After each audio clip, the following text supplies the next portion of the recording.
Hello दोस्तों, नमस्कार। स्वागत है आपका अपने यूट्यूब चैनल अरविंद गुरुजी एजुकेशन में। हम लोग अभी पढ़ रहे हैं टेंस में हम पिछले वीडियो में पढ़ चुके हैं present indefinite tense, present continuous. आज हम लोग पढ़ेंगे प्रेजेंट परफेक्ट और प्रेजेंट परफेक्ट कंटीन्यूअस टेंस। ठीक है, तो एक एक करके नियम से सीखते हैं। ठीक, अब देखिए हम लोग सीखेंगे प्रेजेंट परफेक्ट टेंस। इसकी सहायक क्रियाएं होती हैं हैज और हैव। सिंगुलर सब्जेक्ट होगा तो उसके साथ हैज का प्रयोग किया जाएगा और प्लूरल यानी बहुवचन के साथ हैव का प्रयोग किया जाएगा। ठीक है, अब इसकी पहचान क्या होती है? वाक्य के अंत में चुका है, चुकी है, चुके हैं, चुका हूं आदि इसी टाइप के शब्द आएंगे, यानी कार्य समाप्त हो चुका होता है प्रेजेंट में। ठीक है, अब जैसे इसमें जो फार्मूला इसका होता है, सबसे पहले सब्जेक्ट लिखा जाता है, उसके बाद हेल्पिंग वर्ब यानी ये वाली जो भी लगेगी सब्जेक्ट के हिसाब से, और मुख्य क्रिया यानी मेन वर्ब की थर्ड फॉर्म लगेगी और ऑब्जेक्ट उसके बाद में लिखा जाएगा। ठीक है, अब जैसे एग्जांपल लिखे हमने पॉजिटिव सेंटेंसेस के लिए, मैं खाना खा चुका हूं, तो सबसे पहले क्या लिखना है? सब्जेक्ट। इसमें सब्जेक्ट क्या है? मैं। सब्जेक्ट वो होता है जो उस कार्य को परफॉर्म करता है। ठीक है, तो आई। अब आई के साथ हेल्पिंग वर्ब कौन सी लगेगी? क्योंकि आई प्लूरल माना जाता है, तो आई हैव। और मुख्य क्रिया कार्य क्या कर रहा है? वो खा चुका, खाने का कार्य कर रहा है, तो आई हैव ईट का थर्ड फॉर्म क्या होता है? ईटेन। और क्या कर रहा है? खाना खा चुका, ईटेन द फूड। ठीक है, फिर आगे लिखा है बच्चे क्रिकेट खेल चुके हैं, तो बच्चे यही सब्जेक्ट हो गए, तो चिल्ड्रेन। अब चिल्ड्रेन प्लूरल है, बहुवचन है, इसके साथ सहायक क्रिया आएगी हैव। ठीक है, चिल्ड्रेन हैव।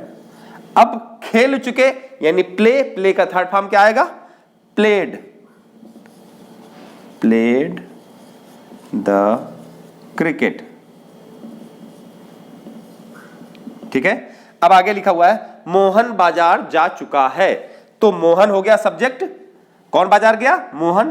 तो मोहन एक वचन है यानी सिंगुलर है, तो उसके साथ आएगा हैज, तो मोहन हैज। अब जा चुका यानी जाना, गो माने जाना, तो गो का थर्ड फॉर्म क्या होगा? गो, वेंट, गॉन। ठीक है, गॉन थर्ड फॉर्म होता है, गॉन टू द मार्केट। ठीक, अब देखते हैं निगेटिव सेंटेंसेस। अब देखिए ये लिखा हुआ है निगेटिव सेंटेंसेस। इसका फार्मूला होता है सबसे पहले सब्जेक्ट, फिर हेल्पिंग वर्ब, उसके बाद नॉट। नॉट हमेशा तीसरे स्थान पर ही आता है, लेकिन जब डबल इंट्रोगेटिव सेंटेंसेस होंगे उसमें ये चौथे स्थान पर चला जाता है। ठीक, अगर उसमें भी नॉट आया, और उसके बाद बाकी ये पॉजिटिव सेंटेंस की तरह ही बनता है, केवल थर्ड पोजीशन पे नॉट आ जाता है। जैसे सीता खाना नहीं पका चुकी है, तो सीता सब्जेक्ट हो गया, उसके बाद सीता के साथ कौन सी हेल्पिंग वर्ब लगेगी? हैज, क्योंकि ये सिंगुलर है, सीता हैज। अब तीसरी जगह पे नॉट लिख देना है। नॉट अब क्या नहीं कर चुकी है? खाना नहीं पका चुकी, तो हैड नॉट कुक्ड, कुक का थर्ड फॉर्म हो गया कुक्ड द फूड। ठीक है, अब राम अपना पाठ याद नहीं कर चुका है, तो सब्जेक्ट है राम। राम सब्जेक्ट के हिसाब से सहायक क्रिया लगेगी हैज। अब तीसरे स्थान पे नॉट लगा देना है। नॉट अब क्या नहीं कर चुका है? पाठ नहीं याद कर चुका है, तो याद करना का थर्ड फॉर्म हो गया लर्नड। लर्नड। अपना पाठ, तो राम के लिए अपना की अंग्रेजी यानी ही के हिसाब से होगी हिज, यानी थर्ड पर्सन। अगर मेल है तो हिज हो जाएगी अपना की अंग्रेजी, फीमेल हो तो हर हो जाएगी। या ये लिखा हुआ है कि आई के साथ माई अपना की अंग्रेजी होती, यू के साथ योर, ही के लिए हिज, सी के लिए हर, दे के लिए देयर। ठीक है, लर्नड हिज लेशन। ठीक, अब आगे किसान अपना खेत नहीं जोत चुका है, तो द फार्मर। अब फार्मर एक है तो उसके लिए हैज नॉट। प्लो माने जोतना होता है, तो प्लोड हो जाएगा, जी जी प्लोड। अब अपना खेत, किसान के लिए अपना यानी थर्ड पर्सन मेल है, तो उसके लिए अपना की अंग्रेजी हिज हो जाएगी, हिज फील्ड। ठीक, अब देखते हैं इंट्रोगेटिव सेंटेंसेस। अब यहां देखिए हमने लिखा हुआ है क्या तुम गीत गा चुके हो, इसका फॉर्मूला होता है सबसे पहले हेल्पिंग वर्ब आ जाता है, ठीक, उसके बाद सब्जेक्ट आएगा, फिर मेन वर्ब की थर्ड फॉर्म आएगी यानी मुख्य क्रिया की थर्ड फॉर्म, और उसके बाद ऑब्जेक्ट।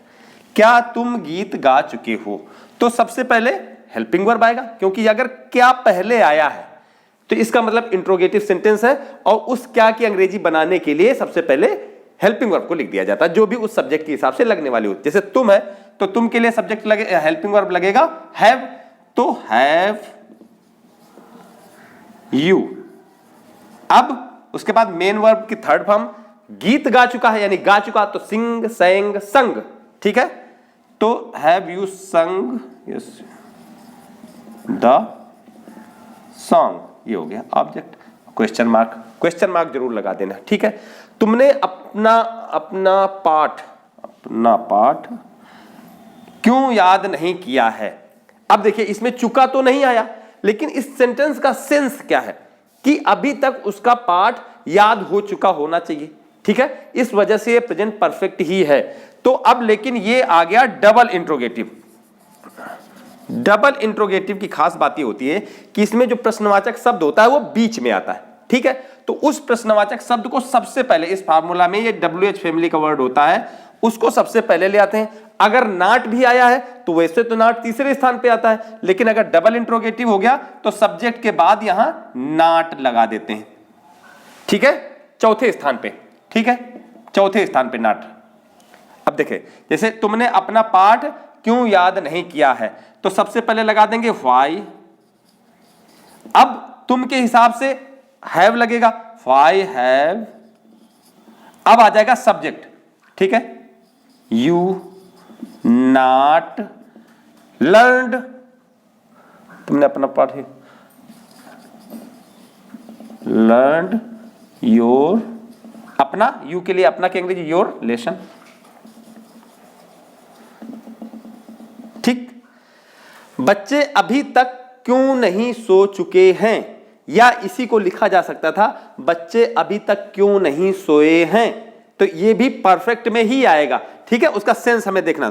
तो क्यों, सबसे पहले हमें इस क्यों की अंग्रेजी बनानी है, तो व्हाई, अब बच्चों के साथ यानी बहुत है, व्हाई हैव, अब subject the children,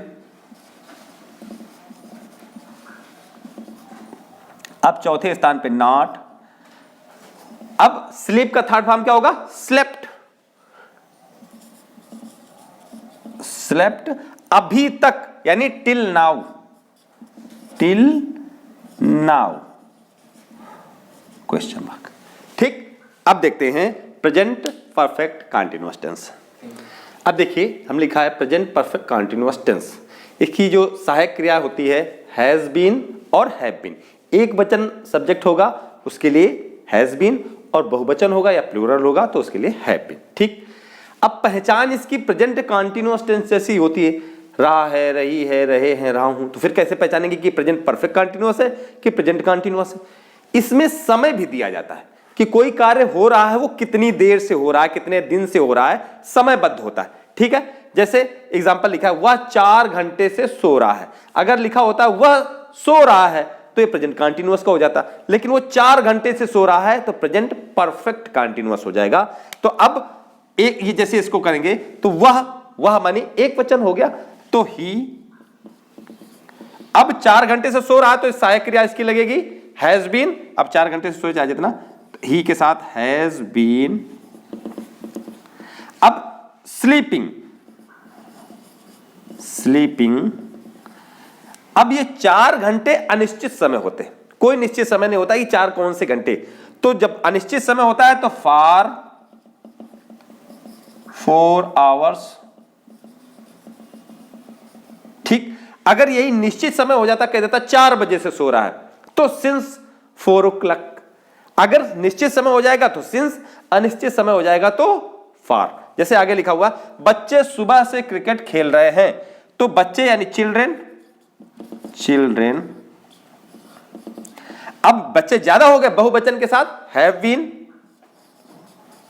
children have been playing the cricket अब सुबह और शाम का समय निश्चित समय माना जाता है। ठीक है, सुबह शाम या निश्चित कोई डेट दी जाए वो निश्चित समय होता है। ठीक है, या दिन बता दिया जाए कि सोमवार मंगलवार कोई भी दिन बता दे तो ये सुबह शाम भी निश्चित समय होता है, सिंस मॉर्निंग। ठीक है, राधा 4 बजे से अपना कार्य कर रही है, तो अब 4 बजा है, यह भी निश्चित समय है, तो Radha has been doing her work. अब 4 बजे से कर रही है तो निश्चित समय हो गया, सिंस 4 o'clock, सिंस 4 o'clock। ठीक, अब देखते हैं निगेटिव सेंटेंसेस।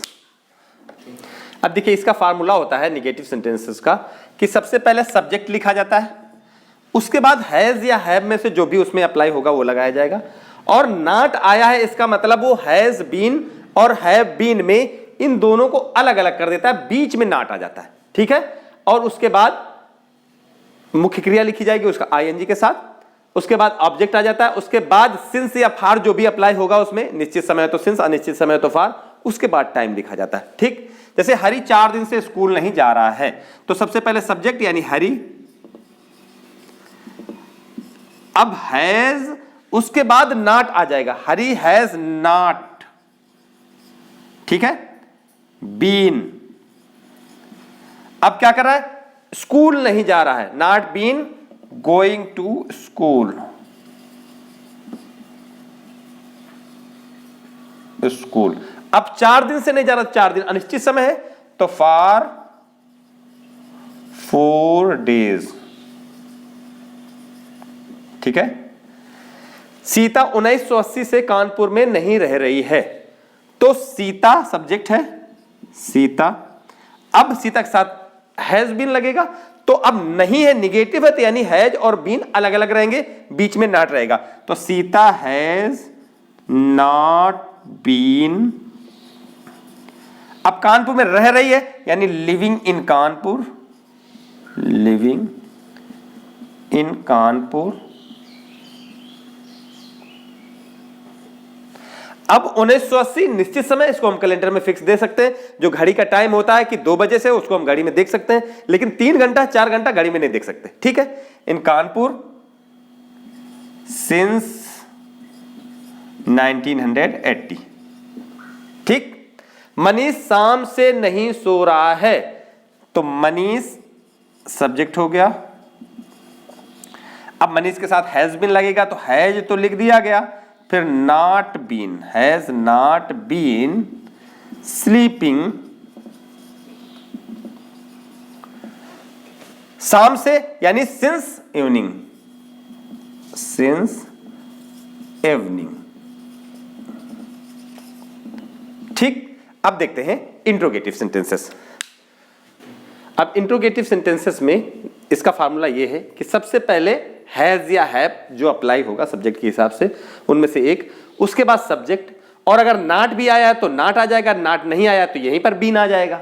ठीक है, उसके बाद मेन वर्ब, उसमें आईएनजी लगा ही रहे, कंटीन्यूअस टेंस में सब में आईएनजी लगती है मेन वर्ब में, उसके बाद ऑब्जेक्ट, उसके बाद सिंस या फार जो लग रहा होगा, निश्चित समय तो सिंस, अनिश्चित समय तो फार, उसके बाद टाइम लिख दिया जाता है। ठीक, अब जैसे ये लिखा है क्या मदन 10 दिन से अपना काम कर रहा है, तो सबसे पहले मदन के हिसाब, मदन एक वचन है, सिंगुलर नाउन है, तो हैज मदन, अब उसके बाद हैज लिख गया, सब्जेक्ट लिख गया, अब अगर नॉट आया है तो नॉट आ जाएगा, और नहीं तो उसके बाद क्या आ जाएगा, बीन, हैज मदन बीन 10 दिन से अपना काम कर रहा है, has been doing, main verb, ये लिखा हुआ है main verb, doing his work, ये ऑब्जेक्ट हो गया। अब फॉर 10 days, ठीक है, ये लिखा हुआ सिंस या फॉर जो भी लगेगा, तो यहां पे लगेगा फॉर, क्योंकि 10 दिन अनिश्चित समय, फॉर 10 days ये लिख दिया गया टाइम। ठीक, उसके बाद क्वेश्चन मार्क। अब क्या तुम 15 जनवरी से स्कूल नहीं जा रहे हो, तो अब इसमें देखो नहीं भी आ गया, ये जो फार्मूला लिखा है बिल्कुल एज इट इज लिखा जाएगा। सबसे पहले तुम 15 जनवरी से स्कूल नहीं जा रहे हो, तो सबसे पहले तुम के साथ हैव लगेगा, हैव, उसके बाद यू, उसके बाद नॉट, उसके बाद बीन। ठीक है, हैव यू नॉट बीन। अब यहां बीन तक हो गया, अब मेन वर्ब लिखना है, उसके साथ आईएनजी। अब गोइंग टू स्कूल, गोइंग यानी ये मेन वर्ब हो गया, उसके साथ आईएनजी लगा दिया, फिर उसके बाद ऑब्जेक्ट लिख गया गोइंग टू स्कूल। अब कब से? 15 जनवरी से, तो यानी निश्चित समय हो गया, सिंस 15 जनवरी। ठीक है, लास्ट में क्वेश्चन मार्क लगा देंगे। श्याम 2015 से लखनऊ में क्यों नहीं रह रहा है? अब ये डबल इंट्रोगेटिव हो गया, तो इसमें सबसे पहले क्यों की अंग्रेजी आ जाएगी। ठीक है, व्हाई सबसे पहले लिख दिया, WH फैमिली का है, उसके बाद यही वाला फार्मूला लगेगा, उसके बाद सेम यही। सबसे पहले क्या, तुम के श्याम, श्याम के हिसाब से आएगा हैज बीन, तो हैज, व्हाई हैज श्याम